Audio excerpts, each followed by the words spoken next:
Halo pemirsa GPR TV dari Sabang sampai Merauke, dari Miangas hingga Pulau Rote.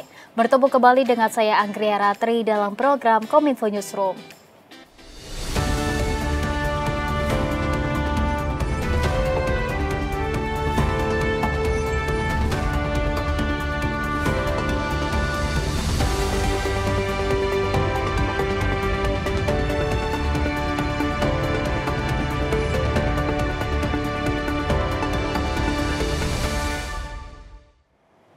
Kita awali informasi pertama pemirsa. Dalam mengatasi kesenjangan pemahaman informasi terkait kebijakan pemerintah, Kementerian Kominfo bekerja sama dengan Kemendes PDTT menggelar pelatihan pendamping desa. Pelatihan ini bertujuan untuk mencetak pendamping desa menjadi penyuluh informasi publik untuk menyampaikan informasi kebijakan pemerintah hingga ke masyarakat daerah terpencil. Kesenjangan informasi dan pemahaman kebijakan dan program prioritas pemerintah menjadi salah satu tantangan utama yang dihadapi masyarakat Indonesia. Pemerataan akses teknologi informasi dan komunikasi oleh pemerintah tak serta-merta tersampaikan dengan baik. Komunikasi tatap muka dan lisan menjadi begitu penting dan tak tergantikan. Mengatasi masalah tersebut, Ditjen Informasi dan Komunikasi Publik Kominfo bekerja sama dengan Badan Pengembangan Sumber Daya Manusia dan Pemberdayaan Masyarakat Desa Daerah Tertinggal dan Transmigrasi Kemendes PDTT menggelar pendidikan tenaga pendamping profesional dalam giat penyuluh informasi publik atau PIP ke masyarakat desa. PIP akan menjadi lidah pemerintah dalam diseminasi ragam informasi kebijakan dan program prioritas pemerintah kepada masyarakat desa secara tatap muka. Nah, karena itu penting bagi Kominfo untuk menggandeng Kemendes ataupun kementerian lain, ya misalnya, atau kementerian dan lembaga lain, ya misalnya kita berencana kalau dengan Kementerian Agama sudah, karena mereka punya penyuluh agama, Kementerian Pertanian sedang kita jajaki, ya kemudian juga BKKBN, mereka punya bidan desa misalnya begitu, dan sekarang ini kita dengan Kemendes dengan pendamping desa. Supaya apa? Supaya informasi tentang program-program pemerintah itu sampai ke publik melalui tenaga-tenaga pendamping desa ini. Ya, karena kita di Kominfo punya kewajiban untuk menyampaikan informasi kepada masyarakat di desa atau di daerah-daerah terpencil, di daerah-daerah 3T yang tidak bisa kita jangkau dengan media. Bagaimanapun juga Indonesia ini belum semuanya memiliki akses pada teknologi informasi, ya belum semuanya memiliki infrastruktur komunikasi ya di seluruh wilayahnya, sehingga kehadiran teman-teman tenaga pendamping profesional ini sangat diperlukan dan sangat penting ya di dalam mereka sebagai penyuluh informasi publik. Pendidikan yang digelar di BPPTIK Kemkominfo di Cikarang, Jawa Barat turut melibatkan Direktorat Tata Kelola dan Kemitraan Komunikasi Publik dan Pusat Penelitian Pengembangan Sumber Daya Perangkat dan Penyelenggaraan Pos Informatika Kementerian Kominfo. Dalam pelatihan ini, pendamping desa diberikan pelatihan materi pembuatan konten kreatif melalui aplikasi smartphone sesuai dasar jurnalistik, penggunaan sistem informasi publik, dan tata kerja program penyuluh informasi publik. Dari PIP, pemerintah berharap dapat lebih dekat dan hadir di tengah masyarakat untuk menyampaikan kebijakan dan program yang membawa manfaat bagi masyarakat. Kami dari Lampung Barat, dari Kecamatan Suwoh, beberapa desa ini masih blank spot. Sehingga memang sangat penting sekali saya mengikuti PIP ini karena bisa memberikan informasi secara aktual dan yang benar kepada masyarakat, di mana dengan maksimalan internet di sana ini menjadi peluang untuk adanya hoax-hoax yang disebarluaskan itu. Di sana kita ingin berperan untuk memberikan yang terbaik kepada masyarakat, informasi yang baik dan benar. Pandeglang banyak destinasi wisata, akan tetapi ilmu pengetahuan yang kami terima tidak sampai setitik ini. Makanya kenapa mudah-mudahan kami dari Kabupaten Pandeglang 4 orang, mudah-mudahan apa yang kami terima bisa menyebar ke pihak pendamping desa yang lainnya gitu ya.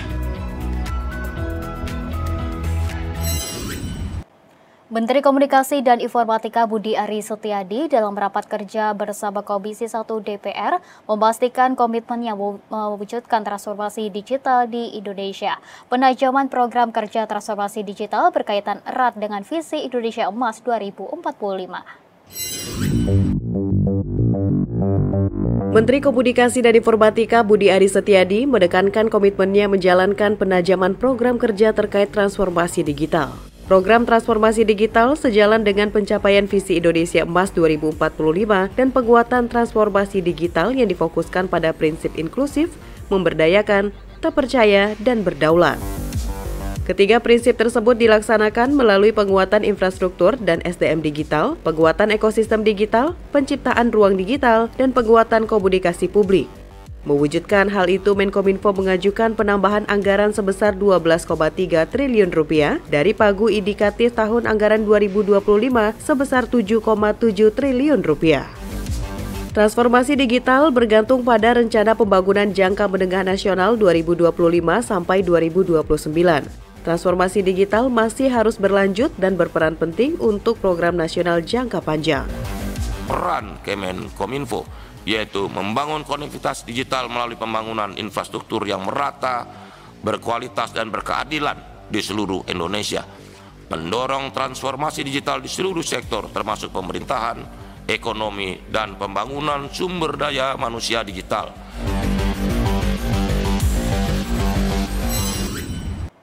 Pemirsa, kita beralih ke informasi lainnya. Menteri Pertahanan Prabowo Subianto menegaskan kemerdekaan Palestina adalah solusi nyata untuk mengatasi konflik dan gencatan senjata yang harus segera dilakukan. Hal itu ditegaskan Menhan saat menghadiri konferensi tingkat tinggi di Amman, Yordania.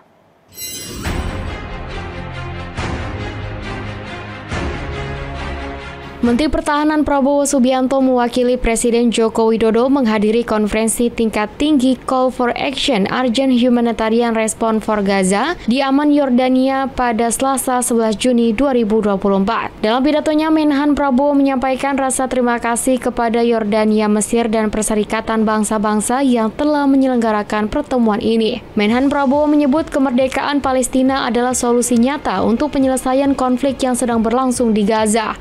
Di hadapan para pemimpin dunia, Menhan Prabowo juga menyoroti negara-negara yang menganggap dirinya sebagai negara modern dan beradab, tetapi melakukan pelanggaran terhadap hukum humaniter internasional dengan menargetkan warga sipil dan infrastruktur sipil. Untuk itu, pemerintah Indonesia mendesak penghormatan terhadap aturan hukum humaniter internasional. Di pertemuan tersebut, Menteri Pertahanan menyatakan komitmen Indonesia untuk membantu rakyat Gaza mulai dari medis hingga pendidikan.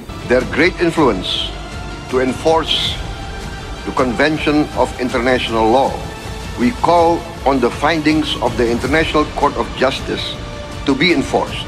The humanitarian catastrophe unfolding before our eyes must be addressed immediately. Indonesia was one of the first to support the proposals recently announced by the President of the United States, Mr. Biden. This calls for an immediate ceasefire and subsequent phases leading to a real and lasting solution to the Palestine issue. Indonesia is ready to contribute to all efforts that can lead to this ceasefire, this immediate ceasefire, and to take part in all the phases following such an immediate ceasefire.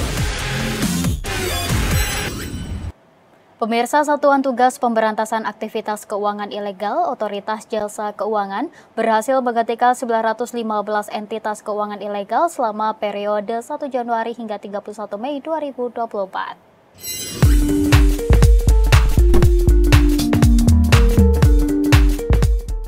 Kepala Eksekutif Pengawas Perilaku Pelaku Usaha Jasa Keuangan, Edukasi dan Pelindungan Konsumen OJK, Friderika Widiasari Dewi mengatakan, Satgas Pasti OJK berhasil memberantas 19 entitas investigasi ilegal dan 896 pinjaman online ilegal selama periode 1 Januari hingga 31 Mei 2024. Dari sisi layanan konsumen hingga 31 Mei 2024, OJK telah menerima 158.000 permintaan layanan melalui aplikasi Portal Pelindungan Konsumen dan 11.000 pengaduan. Pengaduan dari masyarakat didominasi dari sektor perbankan dan fintech. Sementara dari sisi penegakan hukum pelindungan konsumen, OJK telah memberikan sanksi sedari Januari hingga Mei 2024 berupa 39 surat peringatan, 3 surat perintah, dan 24 sanksi denda. OJK telah memberikan sanksi berupa surat peringatan tertulis, surat perintah, dan juga sanksi denda. Pemirsa, sejumlah informasi akan kami hadirkan setelah jeda pariwara berikut ini, tetaplah bersama kami.